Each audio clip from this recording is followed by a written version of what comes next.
Yeah, welcome into Card Show Live, where we're going to preview some shows around the country, starting with ours, the Broadview Heights show that's going to happen this Saturday, September 20th, at the Woodside Event Center. We have 100 tables sold out, Jeremy, of this. This is more of a sports theme. There will be probably 75% sports at this. And then we do have some terrific Pokemon TCG, you know, highlighted with Alex, our Call Your Shot, Alex Shot, Outlaw Collectibles, Possum Finds, and Mellow Fellow merch will be there.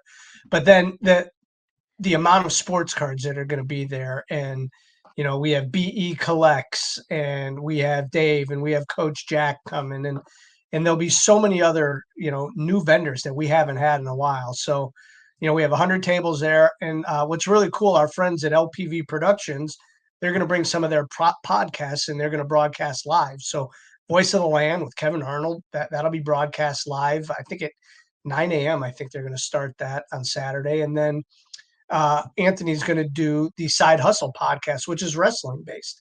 So I think Alex is going to join that podcast a little bit and talk wrestling. So stuff for you to watch, stuff when you're walking through the tables, you'll be able to stop at the podcast and watch, and maybe even be a guest. Who knows? But so this Saturday, the Broadview Heights show, greeniesportscards.com. You can check out all the information there.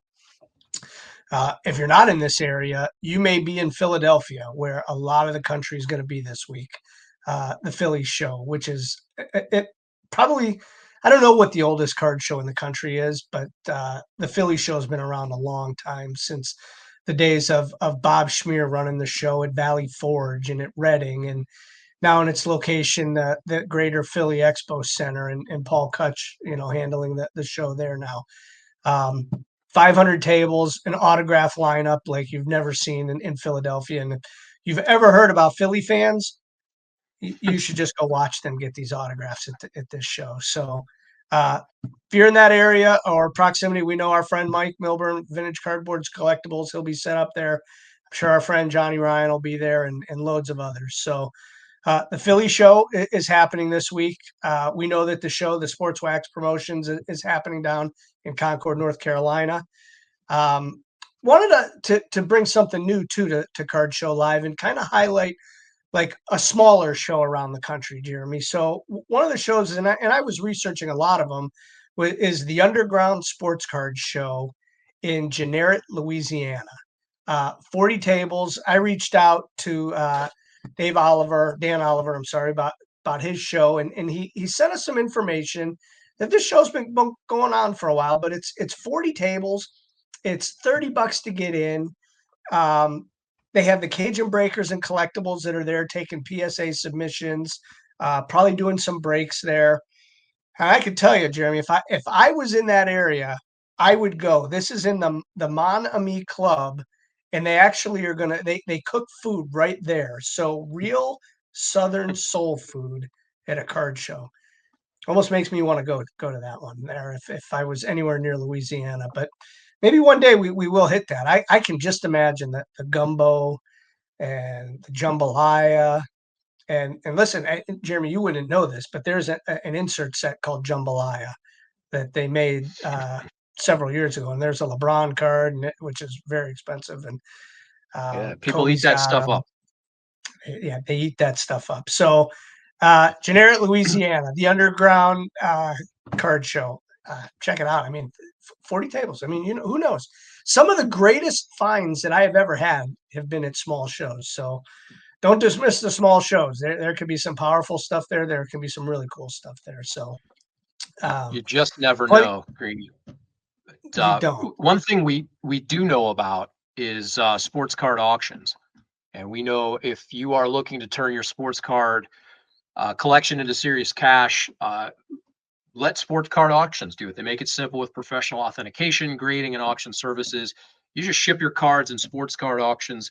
Their expert team handles everything. Greeny, you use them consistently, I all do. the time. What do we need to know about Dave and his team? Simple. That's really it. You ship your cards to them. They scan them in. They get them listed. And what's great with a consigner is you get a better rate sending your cards to them than you can yourself on eBay. And that's because of all the bulk that they do and the massive amounts of stuff. So sending them, they get them up, they get them sold, and the money gets deposited ACH right into your checking account. And you can follow along on the website. You can watch your auctions just like you're watching your own eBay auctions. So, yep, Dave over there at sportscardauctions.com. They do a terrific job, and we can't recommend them enough. Very cool. And they'll handle vintage, they'll handle modern, they can Whatever maximize you your want to send. return, Yep. competitive consignment rates, and professional service. So start consigning today at sportcardauctions.com, where your cards get the spotlight they deserve. Thanks to Dave and Sport Card Auctions. Yep. And now hopefully we can make little technology work with our guest Frank DeMott from CardFest Promotions. And they have a couple shows coming up, Jeremy. There's one in Augusta, South Carolina, not to be confused with Georgia, but Augusta, South Carolina. But then they'll have one in Savannah, Georgia. So let's see if we can bring Frank in. Let's see if we can get him connected, and we can go a little bit over about what his shows and what's going on down there. Frank, you got us? Hey, how y'all doing? There we go. We got technology working. Yeah, fantastic. Glad you can join us and give us a little bit of insight on your shows. We know you got two coming up in Augusta, South Carolina, and one in Savannah, Georgia. So tell us a little bit about those. Yeah, first off, thank you guys for having me on the show. Just very, very excited about the opportunity. You know, I've known about you for quite a while. I actually literally have a 4-row box with a Greeny sports card stamp on it in my office right now. Fantastic. Well, hey, that is the best branding ever. So if you sell cards, get yourself a stamp. Yeah, that's smart. Yeah, I like it. Yeah. So we got on Saturday, September 27th, we have a 100-table show going on in North Augusta, which is right on the South Carolina-Georgia border. We're at the beautiful Riverview Activities Center. You know, it's like so we're using one of the 6 gyms they have there. You know, they do. They're best known for their Peach Jam high school basketball tournament, which is one of the best known high school basketball tournaments in the country. Like LeBron's been there, Bronny's been there, Cooper Flag, Durant, Carmelo. So many legends have played at this facility. That's pretty cool. Yeah, I thought it was kind of cool. And what we've been doing the shows across the border on the Georgia side in Augusta. I live on the South Carolina side in Aiken, so for me it's kind of cool. You know, it's a little closer to where I exactly live too. And some casual guys have been like, "Hey, try to bring it a little more out here." And I'm like, "Hey, well, we're a little closer this time for y'all." So yeah, that's what we do. Kind of one of our really big things is just, for me, it's trying to get giveaways in the hands of kids. I mean, you can see on the flyer there. You know, I think we kind of know, like a lot of shows, it's standard. If it's an admission show, 12 and under free. We went ahead and did 17 and under free. Just try to do something a little different. And so that's what we got going on. I'd say right now we're about 65% sports, 35% TCG. I've been a lifelong sports collector myself. So that's my background. But I mean, I think we all know, we've seen how much Pokemon and TCGs come into the card show space in the last year or two. Yeah, you're absolutely right. And that's kind of the same up here. We actually started our own just TCG Pokemon only show because of the demand of it. But great to see that the sports is down there. You have 100 tables. Is it sold out? Not sold out yet, but we will be. I think when I looked at the sheet, we're a little less than 20 tables left. So yeah, we will sell out. So, yeah. Where can people reach you if they want a table? How can they get a hold of you? They can reach out to us on Facebook, Instagram, CardFest Promotions. And then on our flyer, I always put my number on there just to try to make myself more accessible as well. So yeah, I'm always available by phone as well.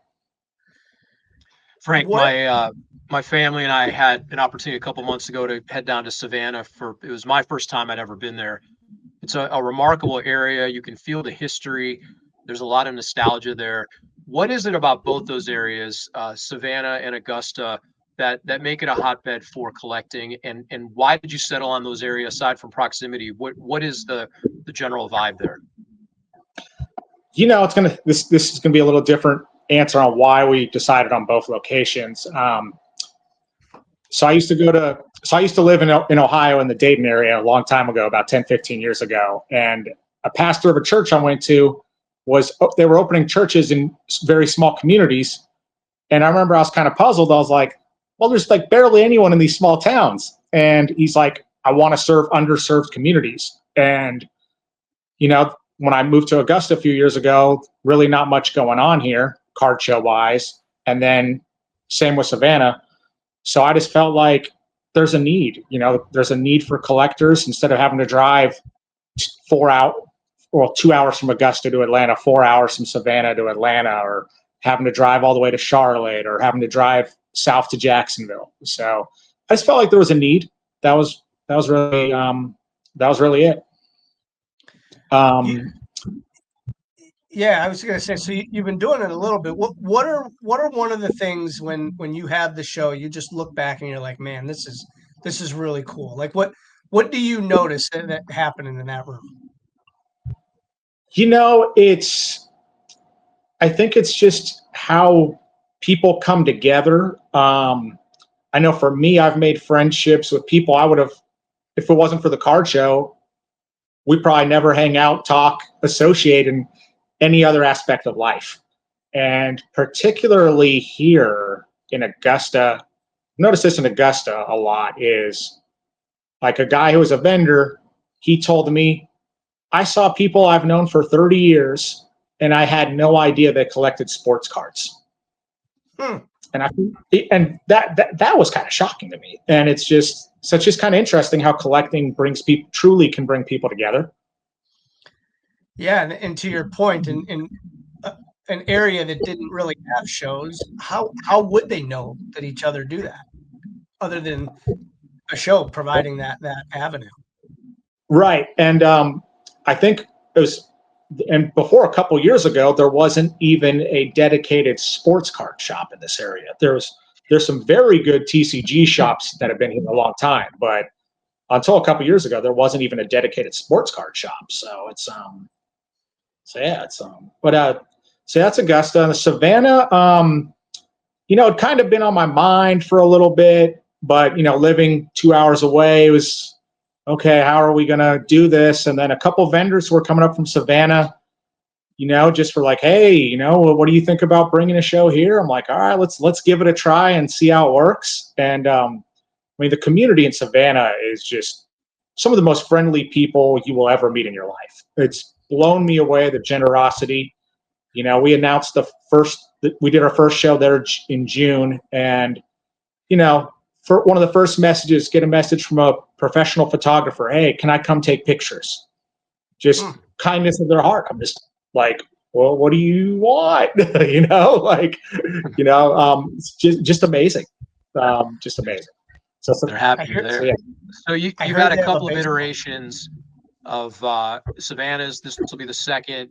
This will be the third in Augusta. What have you learned through that? What have you learned in producing these shows that can help you take it into a long-term vision of where you want these shows to be? I think it's learning. I still got a ton of learning to do on this, to just be honest. I can't sit here and say, oh, I've got it figured out, because I definitely don't. I was a vendor for years, and I was actually watching your guys' interview with James from Sports Wax, who's a good friend of mine. And it was interesting. You talked about the Nutter Center. That was the first show I ever set up when Dan Corley ran it back in 2009. So I was on the vendor side for so long, and I love being a vendor too at shows. So it's been more of an adjustment than I anticipated. I thought, oh gosh, promoters got it easy. There's no pressure. Throw some tables. Right. It's much more than that. So I think it's checking on everybody as much as you can, more than just walking by one time to your vendors, trying to get to know them more, trying to get to know more of what their needs are. Because for example, me as a vendor, I don't have a setup behind me. So that's been something on this side. I have to think about the vendors who have a shelf behind them, or a rack, or if it's memorabilia, if it's wax. Something I was just straight cards in my display cases and value boxes. So that's an example. I'm learning to adjust. Hey, how much room people need behind them? Certain people are going to need a wall table. So that stuff like that is a lot to learn. And I think our first show in Savannah was more people than I anticipated. So it's like, okay, how do we make it so people aren't having to wait in line and get in to experience the show when it's not a frustrating long wait? So there's been a lot of little things like that, and just trying to make it the best experience for everybody possible. Yeah, that's what we all strive to do, and people don't realize it. You don't just throw tables up, and you can't just post a flyer on Facebook and hope it works. Right. There's a lot of nuances, and we're still constantly learning. And quite frankly, part of these segments, we take away things from you guys, and we can try to implement them in our shows. It's really a never-ending process, and I can speak for Jeremy. We really enjoy doing it. We enjoy talking to you guys and what the different shows are around the country, and it hopefully brings, somebody could be watching this in Idaho who's traveling to Savannah, because as the shirt that you're wearing, apparently they have a baseball team down there now that people want to go watch, right? Yeah. And it's funny because, like I said, James is one of my good friends. He got me into listening to Jesse from the Savannah Bananas, and he said something that I kind of worked on a little bit. The last show was, I think he was saying when he started off with the Savannah Bananas, he would try to go and see what the experience was like from everyone's point of view. So it's like the last show we just did here in Augusta, I was like, you know what? I'm just going to go hang out in the parking lot for 5 minutes. What does that look like? And it was kind of interesting seeing, like, how long does someone stay at our show? It was interesting seeing kind of what customers who were kind of coming and going were carrying. It was interesting looking at it from a different angle for me. Well, Frank, as you shared, a lot more goes into these shows than people even realize. And if they don't notice things, you're doing the right thing. Before we let you go, give us the dates again of both your shows, and we wish you the best of luck with those. Yes. So September 27th in North Augusta, and Saturday, October 18th in Savannah. And I hope you guys can make a trip down here sometime. Would love to meet you guys in person, and love for you guys to check out these shows as we keep doing them. We have a bucket list of shows, and I think 1 year we're just going to shut all our shows down and just travel and go to everybody's show. And I think that'll be fun. We'll have a lot of fun doing that. So Frank, listen, we appreciate it, and hope the show is a terrific success. Thank you guys for everything. It's been fun. I appreciate it. Cool. Talk to you soon. Yeah, keep in touch, Frank. Likewise. Thank you guys. Yeah, Green. I loved Savannah. I would go back there in a second. So